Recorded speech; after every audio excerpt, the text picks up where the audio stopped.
Porque se pela ofensa de um só, a morte reinou por esse, muito mais os que recebem a abundância da graça e o dom da justiça reinarão em vida por um só, Jesus Cristo. Vamos ler novamente esse versículo 17. Porque se pela ofensa de um só, a morte reinou por esse, falando de Adão, muito mais os que recebem a abundância da graça e do dom da justiça reinarão em vida por um só, Jesus Cristo. Agora, leia comigo o versículo 20. Veio, porém, a lei para que a ofensa abundasse, mas onde abundou o pecado, superabundou a graça. Superabundou a graça. O apóstolo Paulo está dizendo a respeito da abundância da graça. No versículo 17 e no versículo 20 ele fala sobre a superabundante graça sobre a nossa vida. Queridos, quando nós olhamos as Escrituras Sagradas, nós podemos ver nas Escrituras Sagradas, no todo dela, muitas doutrinas. Vemos a doutrina da salvação, que é uma doutrina extremamente abrangente. Nós vemos a doutrina da fé, vemos a doutrina da oração, vemos a doutrina da justificação, vemos muitas doutrinas. O que nós precisamos compreender é que nós não podemos superenfatizar uma doutrina em detrimento de outra. Não podemos pegar apenas um ponto das Escrituras Sagradas, daquilo que a Bíblia afirma, em detrimento de outra afirmação da Bíblia Sagrada. Até porque a própria Bíblia se interpreta e a própria Bíblia se completa.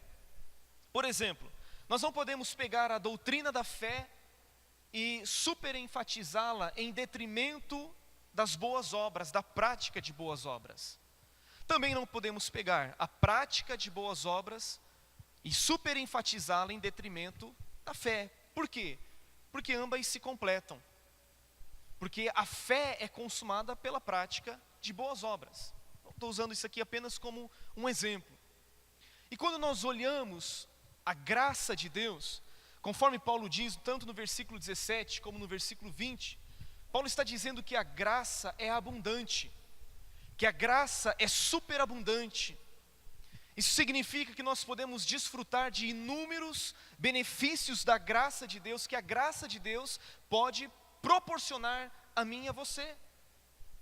A graça é superabundante, ela não tem apenas um aspecto, mas ela tem vários aspectos e diversas aplicações em inúmeras áreas da nossa vida. Para poder explicar isso para você, para poder ilustrar isso, eu quero usar o exemplo, o Adilson vai entender isso perfeitamente, usar o exemplo da eletricidade. A eletricidade, por exemplo, a eletricidade serve tanto para nós acendermos como para nós apagarmos as luzes deste ambiente. Através de um aperto no interruptor, você acende ou apaga as luzes. E isso é fruto do que? Da eletricidade. Digam comigo, eletricidade. Por exemplo, na sua casa você tem um micro-ondas, que você pode colocar ali uma lasanha, você pode esquentar aquela lasanha, e isso é fruto do que? Eletricidade. Você vai na sua geladeira e você retira dali da geladeira um suco gelado, um suco de laranja, ou uma água fresca, uma água gelada. Isso é fruto do quê? Eletricidade. Naqueles dias mais quentes, o que é muito comum em Presidente Prudente, você liga o seu aparelho de ar-condicionado para poder refrigerar o ambiente. E isso é fruto de eletricidade. Da mesma forma, queridos, assim como nós não podemos usar a eletricidade ou restringir o uso da eletricidade apenas para acender e apagar as luzes da nossa casa, também nós não podemos limitar a graça de Deus. Por quê? Porque Paulo está dizendo que a graça de Deus, ela é abundante, é transbordante. No versículo 20 ele fala a respeito de onde abundou o pecado, superabundou a graça. Significa que a graça é ampla, A graça tem inúmeros benefícios que podem vir sobre a minha e sobre a sua vida. E eu quero hoje, nesta noite, não tem como nós esgotarmos este assunto apenas numa ministração, e eu espero que com a graça de Deus eu consiga, no decorrer dos próximos domingos, não quero fazer isso todos os domingos, mas ministrar sobre aspectos da graça de Deus. E hoje eu quero dar o título a esta mensagem de A Abundância da Graça de Deus. Primeiro ponto, eu quero definir a graça de Deus. Como nós podemos entender a graça de Deus? A Bíblia nos define graça como sendo um favor imerecido. Graça é um favor imerecido. Esse favor imerecido não está baseado ou fundamentado naquilo que o homem faz. Também não é baseado naquilo que o homem pode fazer depois de receber a graça de Deus. Ou seja, mesmo que o homem, depois de salvo, queira recompensar a Deus, devolver a Deus todos os benefícios que recebeu mediante a graça, isso será impossível. Por quê? Porque a graça não está fundamentada naquilo que nós podemos fazer para Deus. A graça está fundamentada naquilo que Deus fez por nós por intermédio de Cristo Jesus. Aleluia! Ou seja, tudo o que Deus fez por nós não foi baseado nos nossos méritos, nos méritos do homem, mas baseado em sua própria essência e em sua própria natureza. Ou seja, a sua essência e a sua natureza bondosa e amorosa. Porque Deus amou ao mundo de tal maneira que deu o seu Filho unigênito, para que todo o que nele crê não pereça, mas tenha a vida eterna, a vida abundante. Então a graça de Deus é um favor imerecido que recebemos, não baseado em nossos méritos, mas apesar dos nossos deméritos, não baseado na nossa justiça própria, mas baseado no amor e na graça de Deus. Isso é graça. William Hendrickson, ele diz assim: a graça de Deus é seu favor ativo, que outorga o maior de todos os dons a quem merece o maior de todos os castigos. É o maior de todos os dons dado a quem merece o maior de todos os castigos. De todos os castigos. A graça de Deus são as riquezas de Deus dadas a nós por intermédio de Cristo Jesus. A graça de Deus, eu quero repetir isso, são as riquezas de Deus dadas a nós à custa de Cristo Jesus. É o favor imerecido, mas Jesus Cristo teve que pagar um altíssimo preço para que nós pudéssemos desfrutar da sua graça. Graça é o que Deus nos dá quando não merecemos. Aliás, nada merecemos, jamais mereceremos aquilo que Deus nos deu. Tudo é pela graça. A graça é maior do que o nosso pecado e melhor do que a nossa vida. Somos salvos pela graça, vivemos pela graça, dependemos da graça. Nada somos sem a graça de Deus. Então, se eu pudesse definir graça, eu daria essa definição a mim e a você. Um presente não tem nada a ver com a bondade de quem recebe. Se você dá um presente a alguém, não tem nada a ver com a bondade da pessoa que está recebendo o presente, mas está relacionado à bondade de quem dá, de quem oferece, de quem outorga. E isso é graça. É um favor que nós não merecemos, é Deus nos dando tudo, sem nós merecermos nada do que Ele nos dá. A primeira expressão da graça de Deus, que eu quero colocar para você, e as Escrituras nos mostram assim, é a graça se manifestando salvadora a todos os homens. Existem muitos aspectos da graça. A graça salvadora, a graça santificadora, a graça abençoadora, a graça servidora, a graça protetora, são inúmeros aspectos. Mas hoje eu quero falar sobre dois aspectos. Em primeiro lugar, sobre a graça salvadora. Então, primeiro nós definimos o que é graça, e o segundo ponto é a graça salvadora. Para isso eu gostaria que nós lêssemos Tito, carta de Paulo a Tito, capítulo 2, versículo 11. Tito 2 e 11.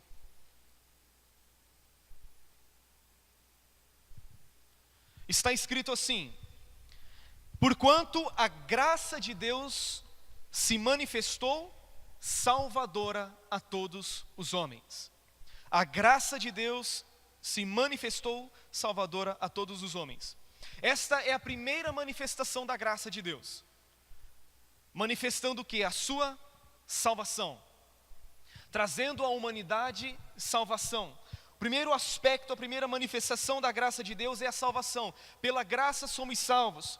É por ela que somos vivificados. É pela graça que nós somos tirados das trevas e transladados para o reino da luz. É pela graça que nós somos tirados da sepultura espiritual e somos vivificados em Cristo e nos assentamos com Ele em lugares celestiais. É pela graça que nós somos libertos da condenação do pecado, da escravidão do pecado e do domínio de Satanás e de seus demônios e passamos a exercer a autoridade juntamente com Cristo.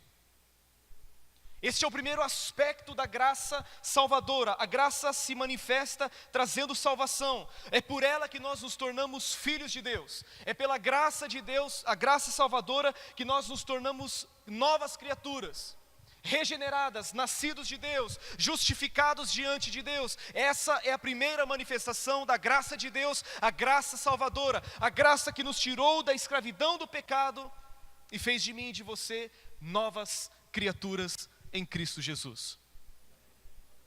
Como nós podemos acessar a esta graça salvadora?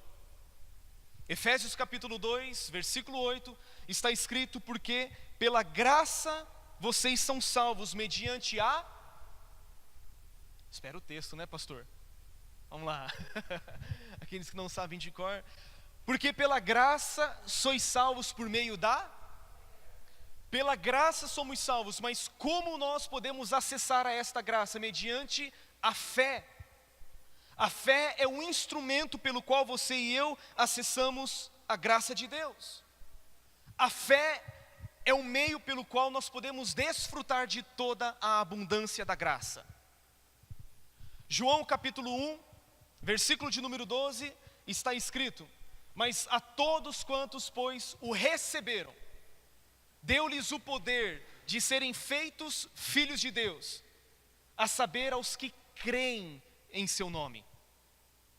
A palavra receber ali significa pegar, agarrar, se apropriar, concretar a algo, se unir a algo. Então é pela graça que somos salvos e nós acessamos a esta graça mediante a fé. Fé em quê? Fé na fé? Não. Fé no misticismo? Não. Fé no pensamento positivo? Não. Nós somos salvos pela graça mediante a fé. Esta fé está depositada na obra redentora de Cristo Jesus.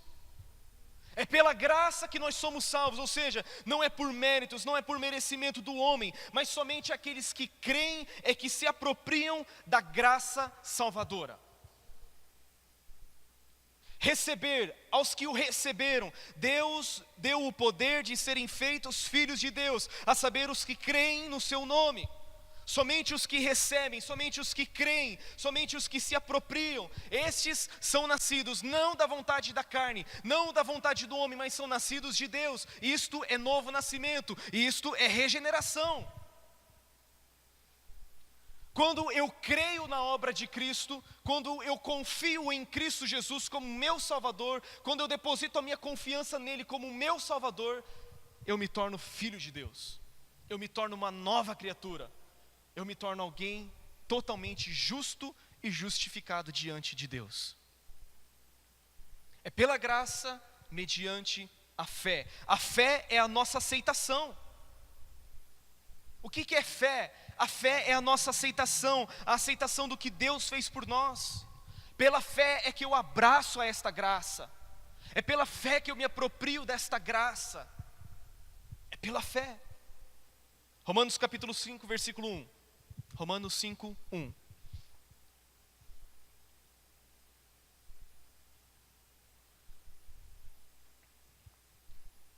Justificados, pois mediante a fé temos paz com Deus. Existem pessoas em um estado de inimizade contra Deus, de guerra contra Deus? Sim, a Bíblia está dizendo que por meio da fé nós somos justificados e temos paz com Deus, por meio do nosso Senhor Jesus Cristo, Aí ele diz: pelo qual obtivemos acesso pela fé a esta graça. Portanto, resumindo, como que nós podemos acessar a graça? Mediante a fé. Fé em Cristo, e pela fé nós temos acesso a esta graça. Portanto, nós acessamos a graça salvadora mediante a fé. É pela fé que nós nos apropriamos da graça salvadora, que é a primeira manifestação da graça de Deus sobre a nossa vida. A segunda manifestação da graça de Deus, que é o terceiro ponto da mensagem, é a graça que eu posso assim intitular de a graça educadora. A graça educadora. Voltando a Tito 2:11, vamos ver este texto. Tito, capítulo 2, versículo 11. Porque a graça de Deus se manifestou, trazendo salvação a todos os homens. Nem todos são salvos, somente aqueles que creem. A graça só pode ser desfrutada por aqueles que creem. Versículo 12. Olha o que a graça de Deus faz comigo e com você. Ensinando-nos, outra versão diz, educando-nos, para que, renunciando à impiedade e às paixões mundanas, vivamos no presente mundo sóbria e justa e piamente. Vivamos no presente século de forma justa, sensata e piedosa. Se o primeiro aspecto da graça de Deus é a graça salvadora, trazendo salvação a todos os homens, e esta graça nós podemos desfrutá-la pela fé. O segundo aspecto da graça de Deus é que a graça nos educa, a graça de Deus também nos ensina. Ela, depois de manifestar a ação salvadora de Deus, ela se manifesta nos ensinando como um pedagogo, como um professor, como alguém que está capacitando, como alguém que está empoderando, como alguém que está dando todas as condições possíveis para viver o plano e o propósito de Deus. É assim que a graça de Deus se manifesta, educando-nos, capacitando-nos. Agora, o que a graça de Deus nos ensina? O que a graça de Deus nos ensina? A graça de Deus nos ensina a viver em santidade. A mesma graça que nos salvou, agora ela precisa nos capacitar para vivermos em santidade, a viver em santificação. Esse versículo 12, nós podemos ver dois aspectos da santificação. O primeiro aspecto da santificação, produzido pela graça educadora, é que a santificação nos tira de, nos separa de e nos separa para.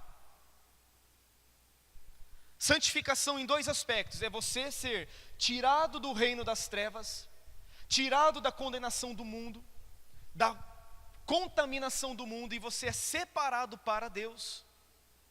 Tanto que no versículo 14, dessa mesma carta, no capítulo 2, versículo 14, Paulo diz assim que Jesus, o qual a si mesmo se ofereceu por nós, a fim de remir-nos de toda a iniquidade, e purificar para si mesmo um povo exclusivamente seu. Portanto, a graça de Deus também nos educa, para quê? Para renegarmos a impiedade, para renegarmos as paixões mundanas, para deixarmos o pecado para trás, para abrirmos mão daquilo que outrora nos condenava. Mas a graça também nos educa para quê? Para que agora nós possamos viver no presente século de forma sensata, de forma justa e de forma piedosa e exclusiva a Deus. Essa é a graça que nos educa. A graça salvadora nós experimentamos por meio da fé. A graça educadora, como nós podemos experimentá-la? Nós podemos experimentá-la através da palavra de Deus e do Espírito Santo. A graça que nos educa para vivermos em santidade, ela vai usar o quê? A própria palavra e o poder do Espírito Santo para que você possa viver em santidade, para que você possa renegar a impiedade, as paixões mundanas e viver no presente século de forma justa, sensata e piedosa. Jesus disse: vocês estão limpos pela palavra que eu tenho falado a vocês. Vocês estão limpos pela palavra que eu lhes tenho transmitido. A graça vai nos capacitar a viver em santidade, a renegar a impiedade, a viver de forma justa, sensata e piedosa, através da palavra de Deus e do poder do Espírito Santo. Em 2 Timóteo, capítulo 3, no versículo 16, Paulo diz assim, não precisa abrir: toda a Escritura é inspirada por Deus e útil para o ensino, para a repreensão, para a correção e para a educação na justiça, a fim de que o homem de Deus seja perfeito e perfeitamente habilitado para toda boa obra. Toda a Escritura é útil para o ensino, para a correção, para a repreensão, para a educação na justiça. Perceba que a graça de Deus nos educa através do quê? Através da palavra. É porque é a palavra que nos renova o entendimento, é a palavra que renova o nosso coração, é a palavra de Deus que muda a nossa forma de pensar. Eu pensava de uma forma, agora eu preciso pensar de acordo com os pensamentos de Deus. Eu pensava de uma forma equivocada a respeito de situações, a respeito de mim mesmo, mas agora eu tenho um pensamento conforme o que Deus pensa a meu respeito. Então agora eu não penso mais, eu sou um condenado, agora eu sou um pecador desgraçado. Não, a palavra de Deus diz que agora você é filho de Deus. E se você é filho, você é herdeiro. Você não está mais debaixo de condenação. Você é mais que vencedor em Cristo Jesus. E isso será proporcionado ou produzido através da palavra. Somente através de um relacionamento diário e contínuo com a palavra de Deus e com o Espírito Santo é que nós poderemos ser educados pela graça de Deus, educando-nos para que possamos viver de uma forma sensata no presente século. João 6,63, Jesus disse: o Espírito é o que vivifica, a carne para nada aproveita. As palavras que eu lhes tenho falado são espírito e são vida. As palavras que Jesus nos tem falado, as palavras que ele dirigia aos seus discípulos, eram palavras vivificadas pelo próprio Espírito de Deus. Jesus disse assim: a carne para nada aproveita. As palavras que eu dirijo a vocês são espírito e são vida. A palavra de Deus tem a capacidade de nos educar na graça de Deus, de fazer com que nós não apenas desfrutemos da graça salvadora, mas vivamos também debaixo da graça que nos santifica, a fim de vivermos conforme a vontade de Deus. Veja comigo em Romanos 8,13. Romanos 8,13.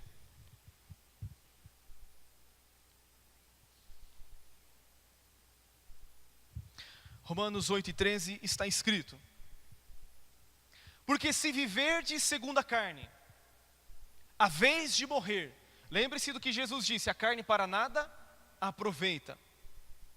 E Paulo agora está dizendo: porque se viverdes segundo a carne, a vez de morrer, mas se pelo Espírito mortificardes as obras do corpo, vivereis. Então preste atenção aqui comigo. Se vivermos segundo a carne, satisfazendo a vontade da carne e dos pensamentos, se nós andarmos praticando as obras da carne, Paulo está dizendo que nós caminharemos para a morte. Agora, o que Paulo está dizendo não é a morte física, porque a morte física todos nós já estamos caminhando, né?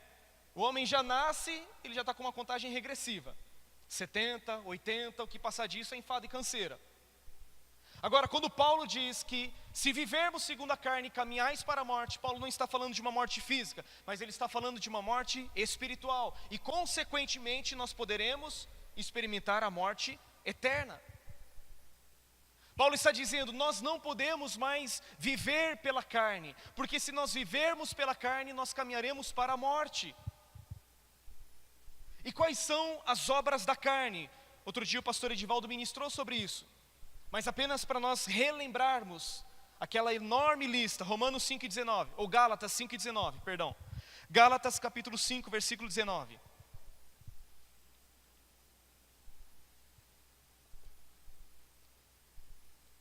Gálatas 5:19. Ora, as obras da carne são conhecidas e são. 2 pontos. Aí ele vai citando a grande lista: a prostituição, a impureza, a lascívia, a idolatria, a feitiçaria, as inimizades, as contendas, os ciúmes, as iras, as facções, as dissensões, os partidos, as invejas, as bebedices, as orgias e coisas semelhantes a estas. Talvez você esteja pensando: pastor, não pratico nada do que está escrito aí. E aí Paulo diz assim: coisas semelhantes a estas. É como se ele estivesse dizendo: se eu esqueci alguma coisa que não está nessa lista, eu afirmo para vocês, e coisas semelhantes a essas. E ele diz: contra as quais vos previno, como antes já vos preveni, que não herdarão o reino de Deus os que tais coisas praticam. Por isso Paulo está dizendo: se caminhais para a morte, se caminhais segundo a carne, morrereis, mas se pelo Espírito mortificardes os feitos do corpo, vivereis. Existe uma graça capacitadora para você e eu não vivermos em pecado. Existe uma graça capacitadora no poder do Espírito Santo, que nos capacita a renegarmos a impiedade, que nos capacita a vivermos neste presente século de uma forma justa, de uma forma sensata, de uma forma piedosa, de uma forma que glorifique a Deus. Paulo está dizendo: gente, a mesma graça que se manifestou trazendo salvação a vocês, é a mesma graça que capacita vocês a viverem de forma que agrade e glorifique a Deus. Pastor, então nós estamos voltando à lei, nós estamos voltando a uma mensagem legalista? Querido, não é uma mensagem legalista. Graça não é complacência da parte de Deus. Graça não é uma licença para nós pecarmos. Judas, no versículo 4, fala sobre aqueles que transformaram a graça de Deus em libertinagem. Essas pessoas são aquelas que renegaram o soberano Senhor. Quando nós usamos da graça de Deus como uma licença para nós pecarmos, nós estamos renegando aquilo que Jesus fez por nós. Deixa eu te fazer uma pergunta reflexiva. A Bíblia não diz que nenhuma condenação há para os que estão em Cristo Jesus? Sim ou não? Nenhuma condenação há para os que estão em Cristo Jesus. Antes nós não estávamos mortos em nossos delitos e pecados? Sim ou não? A lei do Espírito de vida em Cristo Jesus nos libertou da lei da morte e do pecado? Sim ou não? Se antes nós estávamos mortos em delitos e pecados, se antes nós estávamos debaixo de condenação, e aí Jesus vem, nos salva pela graça, agora Ele nos tira da escravidão, do pecado, da morte, de Satanás, de seus demônios, e Ele nos transporta para o seu reino. Mas agora nós vamos continuar vivendo no pecado? Foi isso que Jesus fez, por acaso? Não, filho, olha, antes você era condenado, né? Você vivia debaixo de condenação, debaixo da escravidão do pecado, agora eu te libertei para você continuar vivendo no pecado? Não. Existe mas existe um aspecto, um nível da graça de Deus que te capacita a viver em obediência à palavra de Deus. Graça é o favor de Deus. Graça é Deus fazendo por nós aquilo que naturalmente ou pelos nossos próprios esforços nós jamais conseguiremos fazer. Portanto, se Deus nos salvou pela graça, Ele também pode derramar graça abundante sobre a nossa vida, para nós vivermos em vitória sobre o pecado. Se existe graça, querido, para nós corrigirmos as coisas da nossa vida, puxa Deus, eu pequei, eu entristeci ao Senhor, existe graça para isso, mas existe uma graça também preventiva, uma graça na qual você pode entrar, experimentar, a fim de você não cair no erro, que depois você vai precisar da graça para poder consertar o problema. Já dizia aquele provérbio, é melhor prevenir do que remediar. A graça é dessa forma. Existe graça a mim e a você. O Senhor disse para Paulo: Paulo, a minha graça te basta, porque é o meu poder que se aperfeiçoa na sua fraqueza. quando você rende a sua fraqueza, a graça de Deus te capacita a viver em poder, a viver em vitória, a viver em triunfo sobre o pecado, sobre a carne, sobre o mundo e sobre tudo aquilo que pode te separar da presença de Deus. Antes nós éramos filhos da desobediência. Efésios 2, de 1 a 3 fala isso. Nós éramos filhos da desobediência. Agora 1 de Pedro 1, 14 a 16 diz que nós somos filhos da obediência. E que nós precisamos viver em obediência, nos portar com temor durante o tempo da nossa peregrinação. Por quê? Porque o Senhor disse: sede santos, porque eu sou santo. Ele diz: sede santos, porque quem é santo? Ele. Você acha que Deus faz alguma exigência a nós,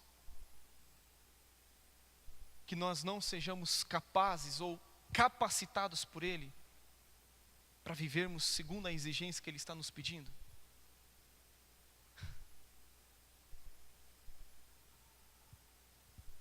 Se a graça de Deus nos educa para vivermos dessa forma, é porque existe capacitação para vencermos o pecado. Existe capacitação para vencermos a nós mesmos. Pastor, achei que viria uma mensagem assim mais graciosa. É graça.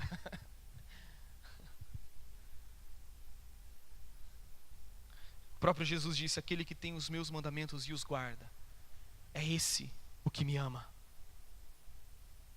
A graça de Deus veio para nos capacitar a viver em obediência a Deus e a sua vontade. Quantos podem dizer amém por isso?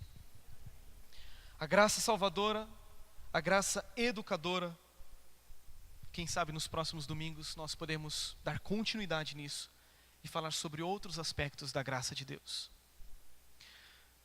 Quero concluir essa mensagem colocando um ingrediente extremamente importante. 1 de Pedro, capítulo 5. 1 de Pedro, capítulo 5, versículo 8. Versículo 5, perdão. 1 de Pedro, capítulo 5, versículo 5, olha só. Semelhantemente vós, os mais moços, sede sujeitos aos mais velhos, e cingi-vos todos de humildade uns para com os outros, porque Deus resiste aos soberbos, mas dá graça aos humildes. Querido, se tem uma coisa que faz com que Deus resista e não derrame graça, é sobre a soberba. A soberba fecha o fluxo da graça. A soberba nos impede de desfrutarmos dessa capacitação que a graça pode nos dar. A Bíblia está dizendo que Deus resiste aos soberbos, mas aos humildes Ele concede a sua graça. Sabe o que falta muitas vezes para nós? Humildade. Humildade. Humildade para reconhecermos que a graça é suficiente sobre a nossa vida. Humildade para reconhecermos que a graça pode fazer por nós aquilo que naturalmente, ou pelos nossos próprios esforços, nós jamais poderemos fazer. A graça de Deus é derramada sobre os humildes. Quando nós, queridos, dizemos assim: não, Deus, eu não creio dessa forma, nós estamos sendo soberbos. Quando nós dizemos: não, Deus, eu já fiz de tudo e isso não vai dar certo, nós estamos sendo soberbos.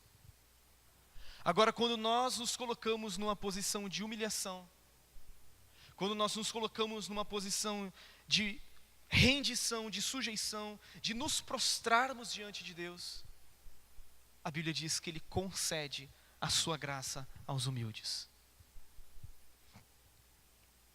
A graça está disponível pela fé para acessarmos a salvação. A graça nos educa através da palavra e através do Espírito Santo, mas o que nós precisamos fazer é nos humilharmos diante de Deus. Eu poderia, ficar muito tempo aqui, muitas horas dando testemunho para vocês de coisas que eu venci na minha vida pela graça de Deus. Eu venci pela graça de Deus, não por causa de mim mesmo. Quando eu tinha 19 anos, um dia o Senhor me alcançou pela sua graça. E uns tempos atrás, não, mas uns dias atrás eu recontei essa história para minha esposa, que às vezes a gente fica recontando algumas histórias. E aí eu falei para ela que na vigília em que eu me converti, ou na verdade na vigília que teve no retiro que eu me converti, retiro de carnaval que nós participamos, teve uma vigília. Eu não entendia de nada, querido. Não entendia de Bíblia. Eu não nasci num lar cristão. Mas naquele dia eu cheguei assim para Deus: Senhor, me perdoa. Me perdoa inclusive por ter usado drogas. Aquele dia eu me rendi diante de Deus. E eu entendi que aquilo que eu estava praticando, o uso de drogas, era pecado contra Deus. Por quê? Porque o Espírito Santo estava me convencendo do pecado, da justiça e do juízo. E naquele momento eu entendi que aquilo era pecado e que entristecia o coração de Deus. E ali eu me arrependi, dizendo: Deus, me perdoa por isso. Querido, eu nunca mais usei droga. Eu nunca tive recaída. Porque houve arrependimento genuíno. E tantas outras situações, meu Deus do céu, que eu poderia contar para vocês, que a graça de Deus pode nos capacitar a renegar a impiedade e as paixões mundanas, e nós podemos viver no presente século, é no presente século, de forma justa, sensata e piedosa. Porque onde abundou o pecado, superabundou a graça de Deus. Visto que a morte reinou por meio de um só, se a morte reinou por meio de um só, a morte é doença, pecado, iniquidade, depressão, tristeza, fracasso, tudo aquilo que você pode de repente estar vivendo na sua vida, isso é fruto do que? É fruto da morte reinando na sua vida. Só que Paulo diz assim: muito mais a abundância da graça reinarão em vida aqueles que recebem do dom da graça e abundância da justiça por meio de Cristo. Significa que se você experimentou morte em alguma área da sua vida, seja na sua área sentimental, seja na sua vida profissional, seja na sua vida espiritual, nos seus sentimentos, nos seus relacionamentos, se a morte reinou na sua vida, agora muito mais a abundância da graça pode prover vida para você. É a abundância da graça. O fluxo da graça é um fluxo que jamais poderá ser estancado sobre a nossa vida, se nós cultivarmos diariamente este princípio chamado humildade. Vamos nos colocar em pé para parecer que está acabando. Nós temos a ceia ainda.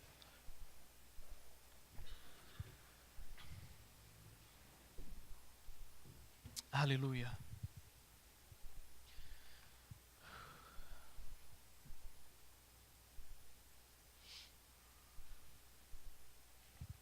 Existe graça para a sua vida.